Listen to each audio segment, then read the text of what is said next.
You're listening to They're going to call it a hard foul.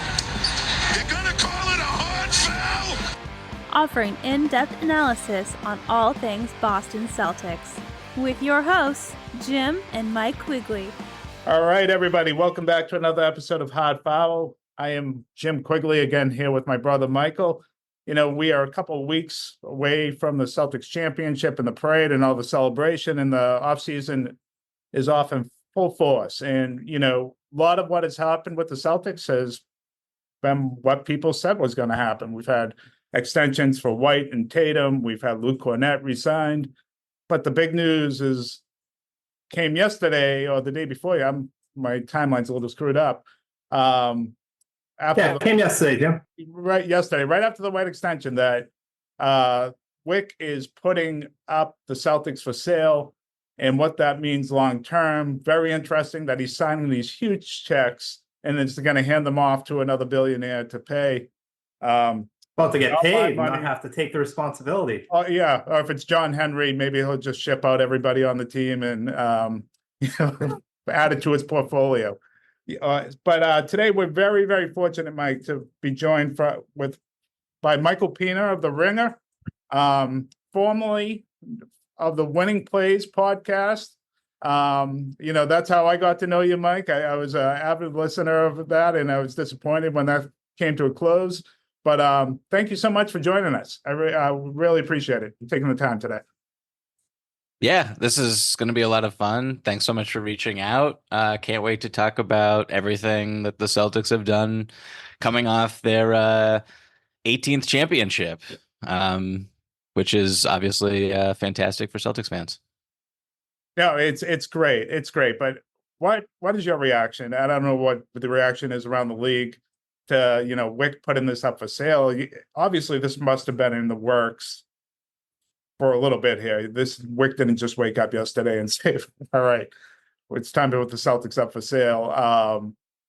It leaves me a little nervous on what could come next, whether it's, the Saudis finally getting a foothold in here, or, some really despicable billionaire coming in and, making it kind of a little uneasy to watch the Celtics. So I don't know what your thoughts are or what you're hearing, and, we can go from there. Yeah, I mean, it caught me by surprise for sure, just because Wyc and his investment group have owned the Celtics for 2 years. Yeah, I think since 2006, 2000. I'm not exactly sure on the year on the top of my head, but it's been a very long time. They won 2 championships, obviously.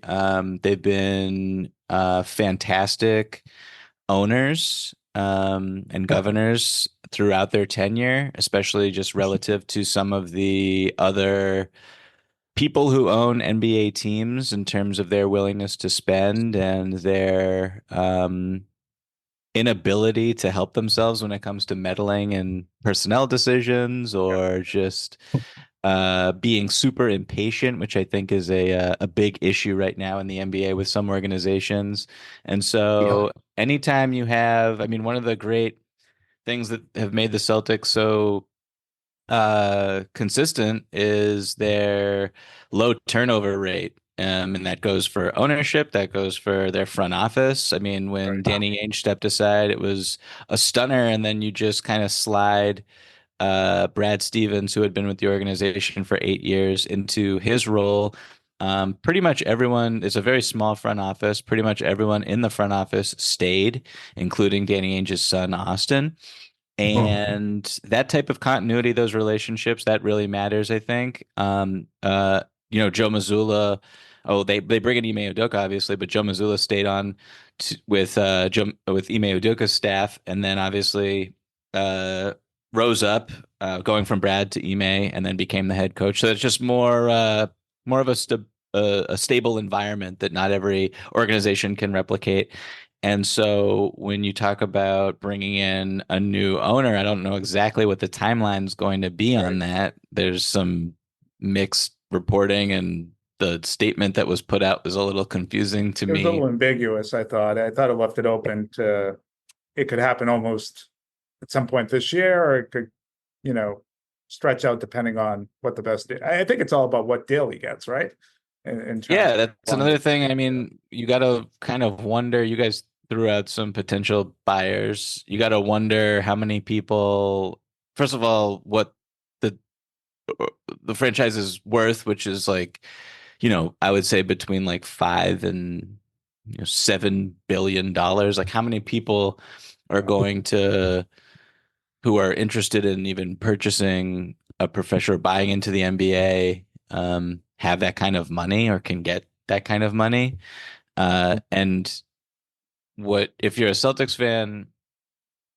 Instability is bad, but if you were trying to look at this from a glass half full perspective, anyone or any group that has enough money to buy the Celtics probably isn't going to be cash strapped in terms of slashing payroll in the imminent future, because this is going to be an extremely expensive team. Yeah.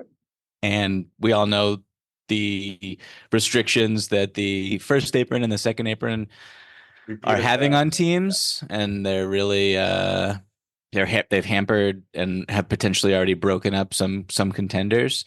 And so that's another variable that is, I think, we'll see. It's just a lot of unknown right now, and it's really tough to talk concretely about this issue. But Wyc Grousbeck has been a fantastic owner throughout his time in Boston. And you mentioned John Henry. I would, and I think all Celtics fans would just shudder at that possibility. So hopefully it's not him. But I think whoever does buy the Celtics will have a lot of resources, a lot of capital, and will hopefully have, there's a lot of pressure on Wyc also to, a lot of responsibility on Wyc to sell the team to someone or a group that is invested in the Celtics' success also, not just the highest bidder. So that's another thing to keep an eye on. But it's a weird bit of news. Not gonna lie, it's still kind of coming off the championship parade, which was like a week and a half ago. Yeah. It's a whirlwind for sure. Yeah, and I look at the sale and I wonder too, like, do you buy the Celtics? Is it someone just with a real lot of money who looks at it not to make money, but looks at it as, this is something I'm going to have fun with because of how expensive it is? You're buying a team that doesn't own their own stadium. They're going to be paying, what is it, like $400 million extra in taxes because of what they're paying their starting lineup right now. And who knows if Wyc is looking at this thinking too, like, I'm just going to extend Hauser because I'm not going to be paying for him anyways at this point. So do you look at it like, is it going to be similar to like the owner of the New York Mets, who I think kind of looks at that franchise when he bought it as like a toy? Or do you think it is somebody in here that they could make money? Can you make money off the Celtics the way they're constituted, or is it hard to make money with the way things are structured now? Because I really get confused by the whole thing. Yeah, that's definitely not my area of expertise. Okay, sorry. I would say that when you are a winner and you're hosting a ton of playoff games, like every June and every spring, I should say, that's a lot of revenue. And if you look at, I know that the Golden State Warriors built their own arena off of the start of their dynasty, which is a different situation than Boston, obviously. But that was kind of a self-generating source of money when they were really good. And so I would say that the Celtics will make a ton of money if they are actually like, win 2 and 3 or go back to back or whatever it is. And they're incredibly popular internationally. And there's a lot of different ways to create revenue streams off of an extremely popular brand like that. But it is a ton of money. The luxury tax, the repeater tax is going to hit them pretty soon. And I would say Celtics fans, regardless of who owns the team, would potentially need to brace themselves after I know all these extensions came in, but Yeah, for next in year. 3 years, like not this starting five is going to look a lot different, I would assume. I would too. I would too.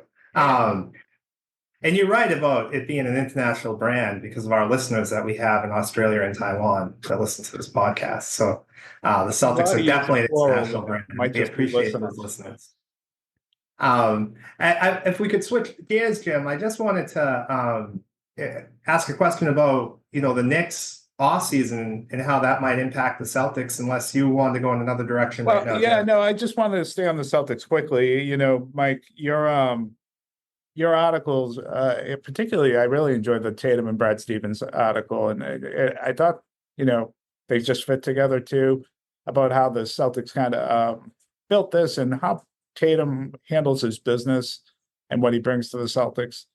And there was a quote that used from a league source about Tatum, about how he doesn't bring any of that extra baggage that you see with other superstars, that he just kind of goes about his business, takes it seriously, isn't going to show up his teammates or anything like that, is not going to show up the organization, has bought into the patience that you talked about that the Celtics have had, the stability that you talked about that the Celtics have had.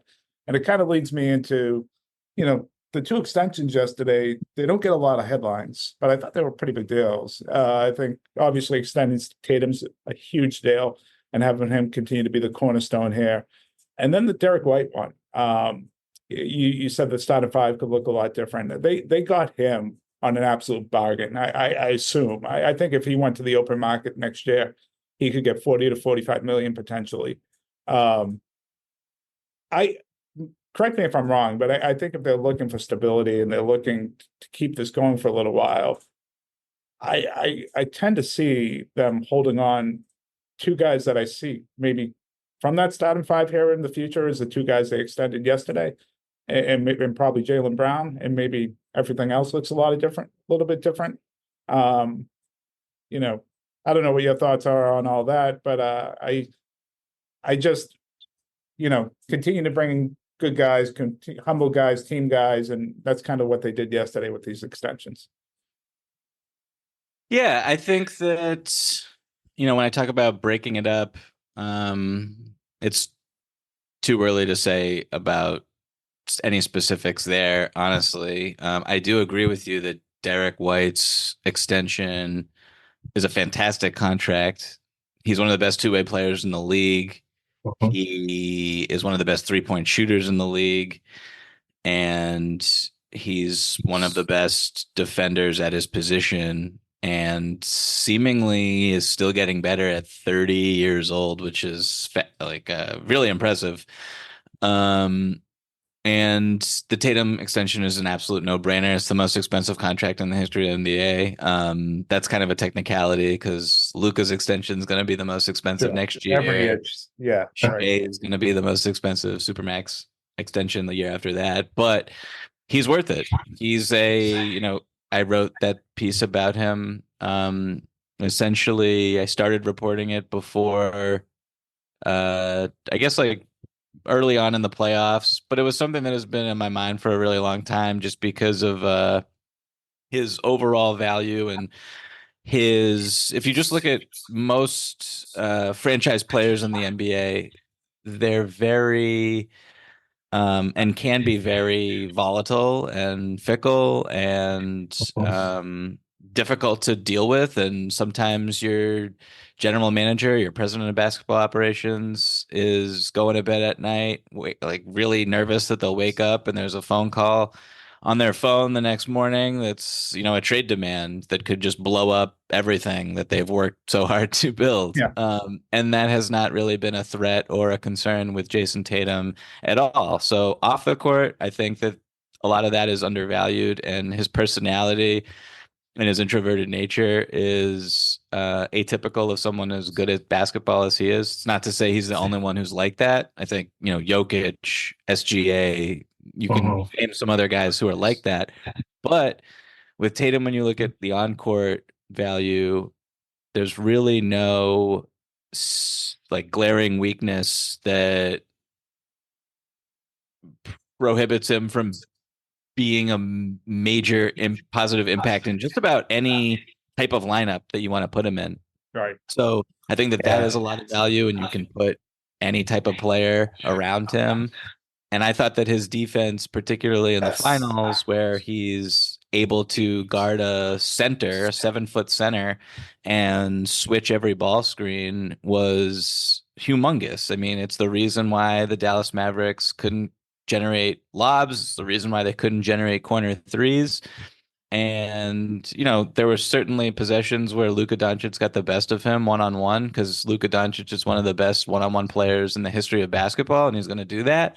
But the whole game plan is make those shots tough, have them be inside the arc, and have them be contested. And he did a fantastic job of that. And the Dallas Mavericks were, I mean, very inefficient with Luka on the floor. To say nothing of everything he did offensively, which is, I mean, I think he should have been hands down the Finals MVP, but that's like, who cares? Whatever. They won, but so I just think he's an immensely valuable piece. He's still improving, also, which is another bit of this. He's not a finished product. Right. I think that if you're looking at some of the weak points in his game, you have to point out that he is not an elite shot maker. He's not an elite tough shot maker against set defenses, which, Shea is, Luka is, prime KD, even KD now is. And you can go on down the line. There's other stars like that. But I think that the Celtics have accepted that, and have added pieces that have made that less of an issue, if that makes any sense. I think that makes perfect sense. I would even say he's probably not even the type of shot maker Paul Pierce was when he was here and his prime down the stretch in big games, big moments. But I think, Michael, and maybe correct me if you think differently, what he was able to do in the finals and take what the defense gave him, whether it was reading screens or getting downhill and finding the open man, I don't think he was capable of doing that 2 years ago against the Warriors. I think the Warriors kind of overwhelmed him and confused him at times and forced him into a lot of bad decisions, a lot of bad shots.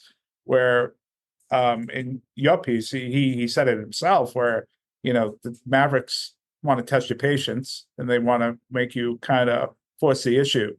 And I think that's getting older and just being more mature. But to your point, he's continuing to get better. I'm not even sure he does that last season. Never mind 2 seasons ago. Yeah, I think that maybe that's true. I think that also the pieces around him in this year can't be discounted. Yeah, that's right.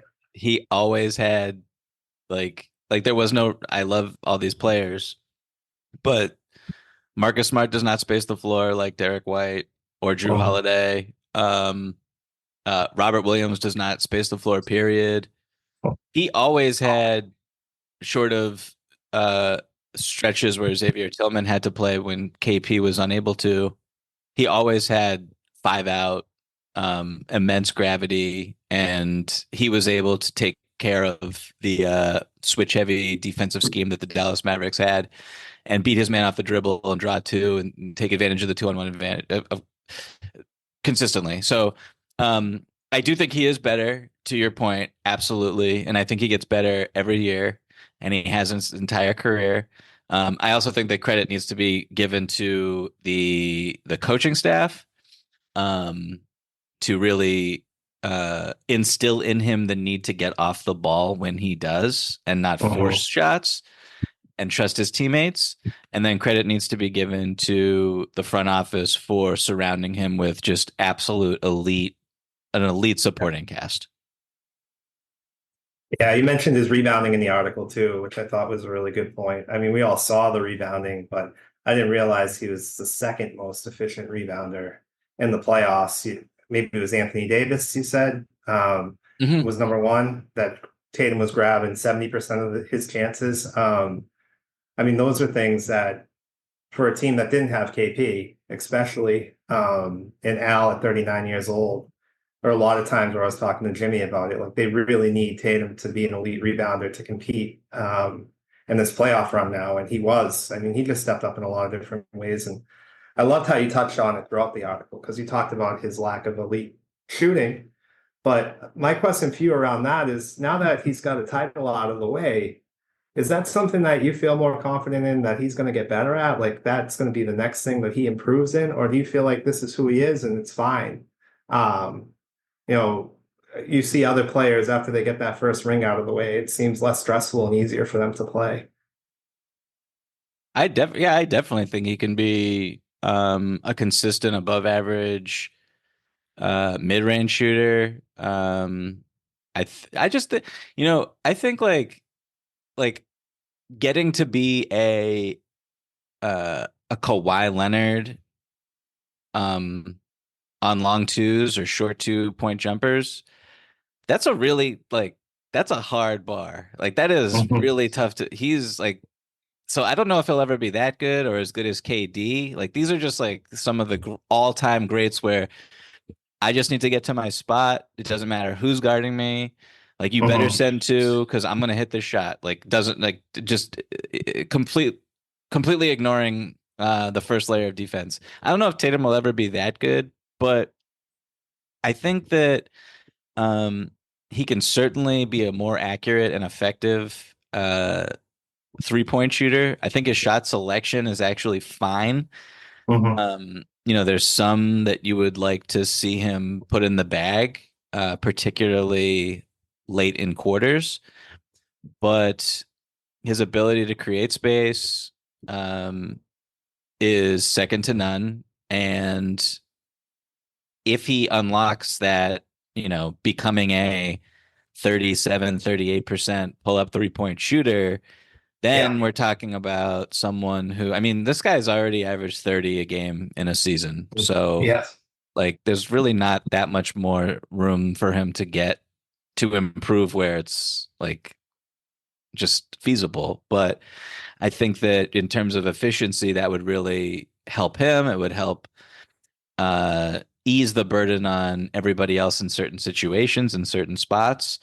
But right now in his career, I think that just continuing to improve as a primary ball handler who reads defensive coverages, who understands spacing, who just makes quick, correct decisions. That's something that can always get better and always get tighter.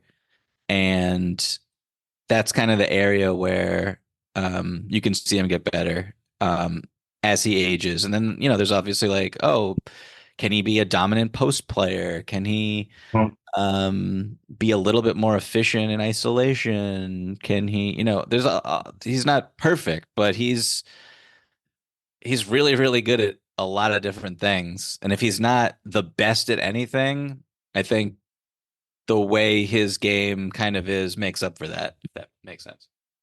Does make sense. And I mean, we saw this year throughout the playoff run, he was a terrific pull-up 3-point shooter. I think his struggle was off the dribble. And I do think, I mean, he's such a good shooter that's only going to improve. And him and Brown have really improved every offseason, right? We haven't even touched on Jaylen Brown, but the two of them, since they've come into the league, they've gotten better and better. It seems like Tatum bigger and bigger. This guy's like a brick house. So I don't know if it's okay now. I wanted to ask about the Knicks, because I read your article on the Knicks, and here's my thing. Are they dumb again? I mean, did they overreact to this playoff run? I think they're a tough, hard-nosed team, but should they have been more patient to go after another guy? Was this the right move to really sell off all these pieces? And can they beat the Celtics? Because I think they're still going to be a fun team and a really lovable team, like they were last year. I think they're so easy to like, but I just don't think they're good enough to give up all these assets, to not bring in a guy who's going to take them over the top. And maybe I'm wrong. I've been wrong a lot in the past, but I got the sense maybe you felt the same way, Mike. No matter how many people tell me I have to like the Knicks, I'm not going to like the fucking Knicks, by the way. Just get that out there. I love the way they played. It was fun to watch. Yeah, I think they're really good. I think they should be labeled a contender. I think when you just talk about that specific trade, they gave up so much to get someone who is a very good two-way player and a nice complementary piece, but that's the type of package that you give up when you're really, really, really confident that this player makes you the favorite or this player sets you on a path towards um, just annual title contention. And, they may be right, for sure. I think that especially by doing this and being hard capped, you already saw the effect of that. They're hard capped at the first apron. I think Yep. they have like 6.5 million left to spend and 11 guys under contract. So they lose Isaiah Hartenstein, who Yep. was a really, really, I mean, I He's think he's good. one of the more underrated players Yeah. in basketball Great and signing by OKC. great signing. OKC is really scary, by the way. I mean, Oh, yeah. they're They loaded up. scary. Yeah. But yeah, he's a fantastic rebounder. He's got that little floater. He Yeah. is one of the just by the catch-all metrics that I trust and a lot of people look at. Like he was measured out as the best or the second best defensive center, Oh, wow. defensive player in the NBA last year. So Really? yeah, really good Wow. defender. And so I think you're missing a big part of your identity with his size going out the door, and you're really dependent now on Mitchell Robinson, who is hobbled every single year. So I think size matters for them in terms of how they play. Tibbs does not like to go small. He may need to go small for stretches with this team. They're built to do it, but like Jalen Brunson is a top 10 player in the NBA. Of course. He's a superstar. If you have one of those guys, particularly offensively, then you can be in just about any playoff series. And so when you recognize how good Jalen Brunson is, and you surround him with the amount of shooting that they have, it's a really interesting team. A lot of really fantastic individual and team defenders. I got to see what happens with Julius Randle.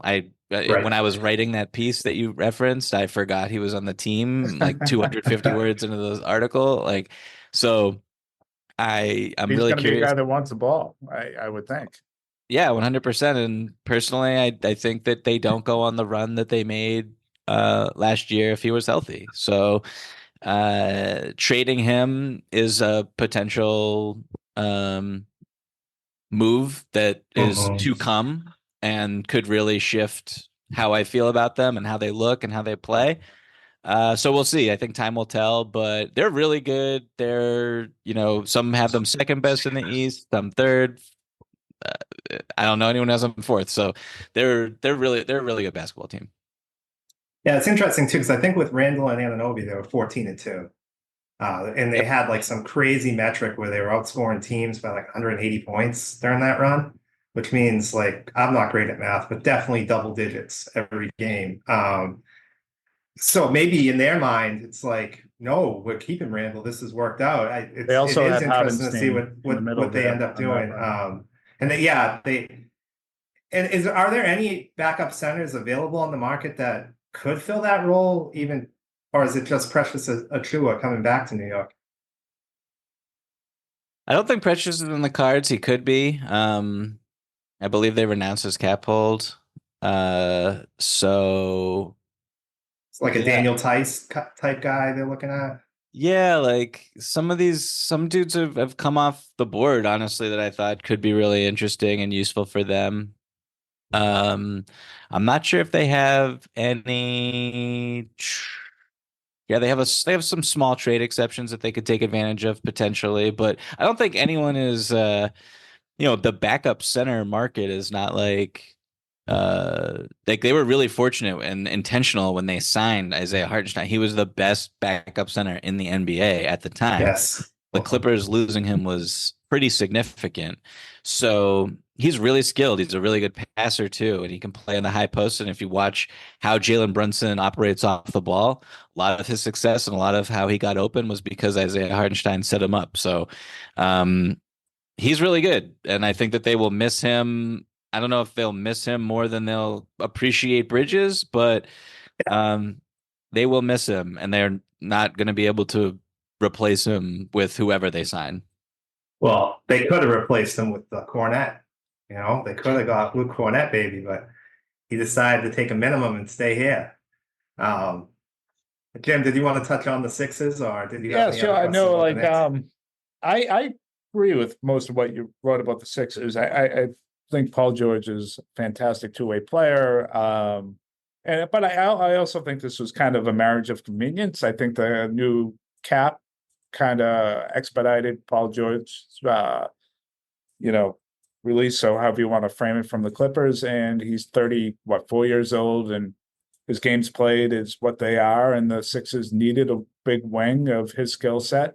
So even though there's risk involved, there's plenty of risk. I think this is, the best the Sixers could have hoped for.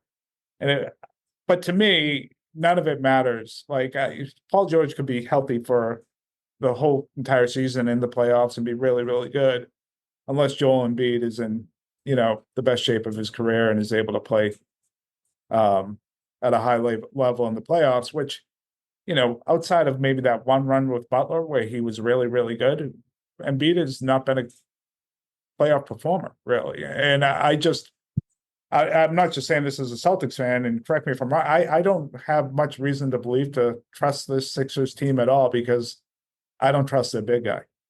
And I know how talented he is, and I know he's a top 5 guy if he's healthy, but I don't rank him as a top 5 guy because I don't think he's available enough.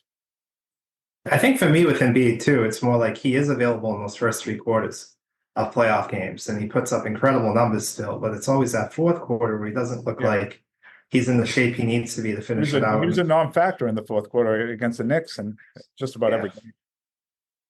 Yeah, I think that a lot of the concern and pessimism about Embiid's health or Paul George's availability are totally valid. I think that giving Embiid, well, he's on a max and will, one would assume, be on another max when this is over in Philadelphia. But giving 4 years, $212 million or whatever it was to Paul George, that's a lot of money for someone who's 34 years old. And frankly, this roster is not finished it's not complete. And so I would like to see what Daryl Morey is able to do with, I think they have like 9 million more in cap That's right. They got 9 million. Like that. Yeah. So, you bring back Kelly Oubre, you lose Nick Batum, who's one of my favorite players in the whole NBA. I thought he was great last year. Yeah. Oh, absolutely. He was. And so, won them a play-in game.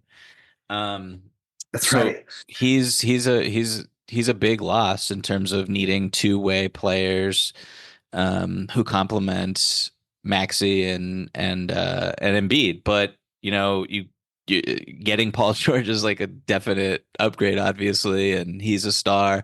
I'm a huge fan of his game. I kind of think that he's just really underappreciated, underrated, whatever it is, because of how this tenure with the Clippers has gone. But I just think he's so awesome. I think the world of his game, and I think that sometimes when he's miscast in a situation because Kawhi's hurt or he has to basically be a primary playmaker because they don't have a point guard, whatever it is, he isn't the best player that he could possibly be. I think that in this role, if he's healthy, if Embiid's healthy, if Maxey's healthy, if they get the proper 3-point shooting around them, Eric Gordon, I think, is a pretty good signing. Yeah. He's still a pretty good player. I think that it's just an ideal situation for him. And I think that this team also should be qualify as a contender. Yeah.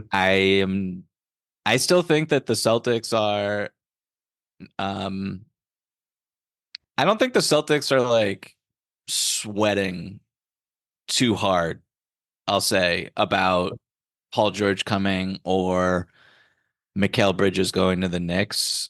I think they're still the clear favorites, and getting better in a lot of ways. but like anything can happen in a playoff series. And Especially as with the Embiid. Celtics saw 2 years ago against the Miami Heat, Yep. Right. Caleb Martin, by the way, still unsigned. So Yeah, yeah. Well, that's crazy. Yeah, he could go over to Philly. Philly should sign him. I mean, I mean, well, there's the that's guy right there that will drop 30 against the Celtics when he needed to. I've loved their offseason. I feel like they had to do this. Like they had to bring in Paul George. It was a no-brainer to me. And then when I see them bring back Kelly Oubre, I know Jimmy's not a huge fan, but I thought he played really well for Philly last year, especially when guys were out. I know there was a time during the regular season where Maxey and Embiid both weren't playing. I thought Oubre's toughness showed out quite a bit, especially defensively, which I don't think we saw a lot of when he was in Golden State or Washington and the other places he played. right. And then bringing in Eric Gordon, they still have the opportunity to bring back Buddy Hield if they want to, I guess. So like, I just feel like I don't know if they can beat Boston, but with KP not being healthy, like this feels like the time to go all in right now because we don't know. Maybe KP's not the same guy next year. And you have a huge advantage if he's not, because the Celtics have a 39-year-old backup center. And as much as I love Luke Cornett, there isn't a ton there to throw at Embiid if he's healthy. So I understand why Philly's going all in right now. I would too. Yeah, I know. I don't get this me part wrong. of the season, I'd be all in. I think this is what they had to do, Mike. I just kind of I fall more into your boss's kind of category with it as it comes to Embiid, where when are we going to get to a point where we stop talking about him as one of the best players in the league because he can't stay on the court. He continues to underperform in the playoffs. I think he still hasn't adapted his game where when it becomes playoff season, where he's still playing for the whistle instead of trying to play through the whistle. And I think it's really Good point. limited how far the Sixers have been able to go. And I get it. Like he came in with a catastrophic injury, and I'm not going to blame him for the bad feet. I mean, that's just bad luck and unfortunate. But I just can't trust this team until I see a season from him that he dominates through the playoffs. Even last year during the MVP season, playoffs started against the Celtics. I mean, he was a complete no-show in Game 7, a complete no-show. And I think that's just been his MO. And so that's my rant on Embiid. And I'm not going to say I didn't enjoy saying it because I can't stand the Sixers, but that is how I feel. Yeah, I think that his health is a huge reason for a lot of the playoff disappointment. I mean, last year he's hurt. He's playing, so he's playing, so he deserves to be. You can criticize him all you want, but he's definitely not 100%. The year when the Celtics beat them in 7 2 years ago, he's hurt. I think he missed game 1 of that series, and that was a Harden game. Yeah. Yeah, I can't remember how many games in that series he didn't play or was like clearly compromised. But I mean, yeah, to your point, like if that is what's happening every single year, then you're not going to win. So that's kind of the whole point of this, is to win. I do think when he is healthy, he's obviously proven to be a totally unstoppable player, and he's one of the best rim protectors, one of the best drop bigs, one of the best post scorers, one of the best mid-range shooters. He has stretches. I think he's a streaky 3-point shooter, but when that shot's going down, it's like, okay, what on earth are we supposed to do here? So kick him in his knee. Yeah. So I do think that is. I think he's unbelievable talent and a great scorer. I do think when you just look aesthetically and stylistically at how he does function, he does need to share the ball more than he does, in my opinion. And it's why I will always say and believe that Nikola Jokic is like head and shoulders above Joel Embiid as a basketball player, because one guy, like, numbers are fantastic, and I think that Joel Embiid's impact numbers is basic counting stats, whatever, advanced, they're all amazing, but he doesn't directly and sometimes doesn't indirectly make his teammates better versions of themselves in the same way that other great players do. And so that is something that he needs to figure out. And I think that he has a fantastic team around him now, or the players who are on the team right now are really ideal. Paul George is an absolute grand slam fit next to him. Just Maxey is really good. And a great pick and roll partner. But I want to see him just tweak around the edges, just kind of how he plays the game and how he sees things. And I don't, this guy shoots over double teams. I think that that's something that he makes it like, a decent amount of the time. So it's hard to be like, don't do that. But I just think that in the general sense that shots like that aren't like, they're just not good basketball decisions. And like I just think that that needs to kind of be tweaked out of his game for him to be the best version of himself. And what's yeah, I was just going to say what stuff for him is having Jokic across the country that it's probably not even fair to compare to. I mean, I think Jokic is the best passing big man since Larry Bird. I think the way the ball leaves his hand so quickly, and so when you have that kind of you're being compared to that, and it's probably not fair because like it's an elite level that no one really should ever get to that Jokic is at in terms of passing the ball. It kind of shines the light a little bit brighter. Sorry, Mike, I know I cut you off, but to drop that Larry Bird reference in there. What I was thinking about, Mike, when you were talking about the passing, and he does hit those shots out of double teams. I think Philly, some of their Achilles heels sometimes is even when he's out there, they'll lose games because there isn't a lot of ball. And that's been part of the roster construction in the past. He did play with James Harden. So, but I think that is an area, if he were able to work on that, that would help Philadelphia in the long run, similar to what Jason Tatum does here in Boston. And to compare him to Jokic, yeah, sure. It's may not be fair, but Embiid's skilled, right? I don't know if he can make a one-handed alley-oop pass off a rebound from the other end of the court against the Washington Wizards, but he certainly could be better at that in the half court. I do have so I've been thinking a lot about this, and I don't want to take up too much more of your time, Mike, but the Celtics are so good at, and I don't think it gets talked about enough, like building up players, developing players, like a Luke Cornett, for example. When he came here, he was a three-point shooter, kind of hung out around the three-point line, couldn't rely on him to rebound and block shots, and now like totally redefined his game. You look at Grant Williams, how he developed over time when he was here. Even going back to Evan Turner, like back in those days and what he turned into and the money he made in the open market. Do you look at this roster right now? Is there a player? I know they traded for Jordan Springer. They traded for Springer and they drafted Jordan Walsh last year.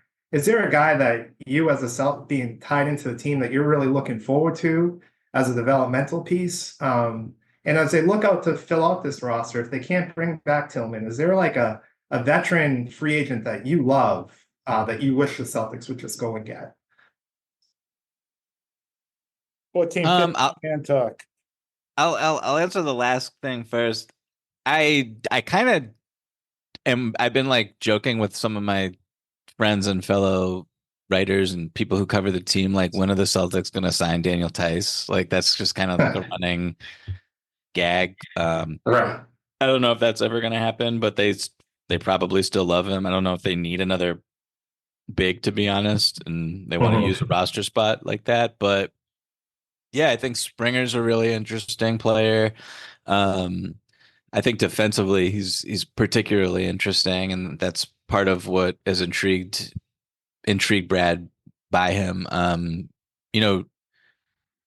It's funny because like in the NBA now, this is a big deal, like developing draft picks, like the draft and scouting, and it's like kind of never been more important than it is even for a top heavy team like the Celtics, where Jordan Walsh probably won't, I shouldn't even say probably won't be in the rotation. I don't know. Like, I don't know what gains he's going to make this summer, what types of improvement how he's able to evolve his game. It seems like, O'Shea Brissett is probably gone. That's not official yet, but leaning that way. And filling that role, it was a very small role, but getting some minutes at the NBA level on nights when, say, they need to, Jaylen Brown sprains his ankle in February and he's out 2 weeks or whatever. Can you step up and give us 10, 12 minutes? That would be huge in his second season. So that's kind of what I guess I'm looking for. I don't think that they're particularly invested in, getting help from the outside right now. I think internally they have everything that they need to win another championship. I think when you talk about development, like Sam Hauser is one of the great stories and one of the great contracts. And he's someone, his next contract, he's extension eligible, obviously, right now. That's one to keep an eye out on if you're a Celtics fan. Because, I mean, in game 5 of the finals, I don't know how many minutes he played, but he was like, it was huge. And he's just is 3-point, one of the best 3-point shooters alive. So that's going to be. And how many times was he out on an island by himself covering Luka in that series? And he held his own. Yeah, moves his feet, doesn't play. I mean, a lot of guys who aren't the quickest will pick up a ton of touch fouls. Right. He does not foul, which buys into Joe Mazzulla's whole kind of defensive mindset. Like, this team does not foul, does not send teams to the free throw line, does not get teams in the bonus. And it's a huge part of why their defense is so good. And he is a part of that. I mean, Sam Hauser's like a straight up good defensive player, particularly in this system. Hey, Michael, I just want to thank you so much for coming on today. It was a lot of fun for us. I know you're a busy guy, and this isn't one of those big time shows to jump on, so we appreciate you taking the time and joining us. Thank you so much. It was a lot of fun, guys. Anytime. I feel like a real podcast now. We didn't even say anything, offensive, so that's good. That is good. Yeah, appreciate that. We should do that. All right, take care, everyone, and we'll talk to you soon. OCs.